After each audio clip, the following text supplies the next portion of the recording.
My name is Rob Sonic. I'm an MC, producer, and I'm part of the group Hail Mary Mallon with A$AP Rock and DJ Big Wiz. I mean, life in general.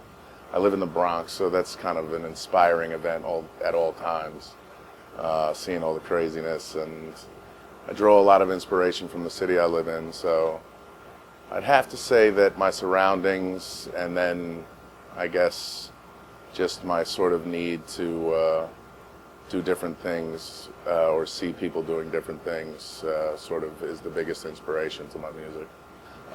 Trying to get into the Fresh Fest when it came into Washington, D.C. when I was a kid, because I lived in D.C. when I was a kid. So the Fresh Fest came through with Houdini and Rockmaster Scott, I think, was on it, New York City Breakers.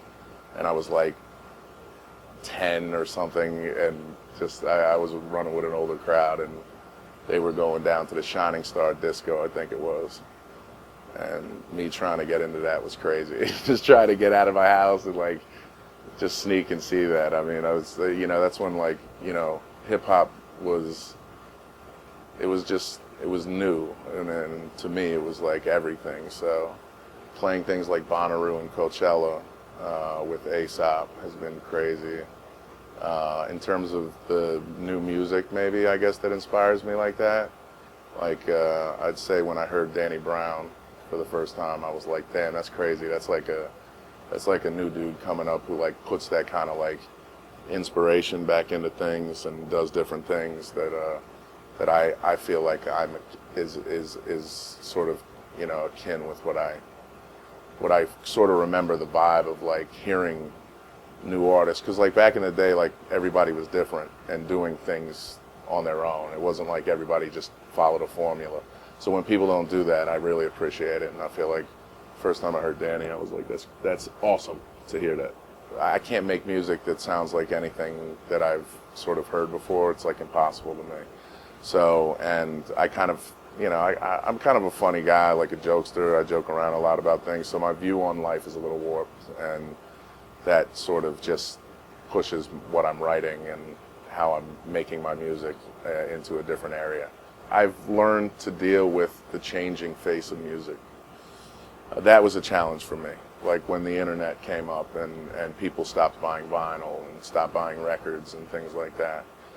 It was, it was like losing a best friend to me when certain aspects that were so relevant to hip hop and hip hop culture sort of fell off. I didn't take to that too well, and I was going to stop. I was going to be like, well, I'm not really feeling this the way that that there's such important aspects of it that are gone.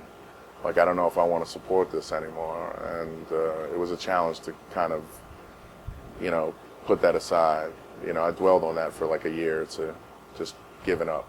The justification is that I get to do the music, that makes it, like the 90 minutes that I'm on stage and I'm in that zone and I'm locked in and I'm seeing people getting, just happy for what I'm doing, like that's worth it. I mean, it's the other stuff that goes along with touring and even with making records, you know what I mean? Like there's always that payoff, whether it be like, oh, I just made this jam that like I really nailed it. Or I really, got across what I was trying to do.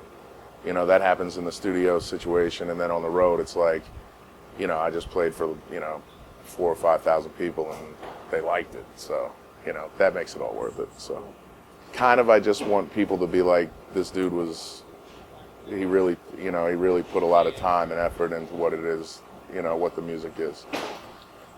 Hopefully that shows through. Hopefully it doesn't just show through like some dude throwing this shit together, because I really do care about it. So, and I want more, I want like everybody to sort of do that, I want everybody to think like me. How about that?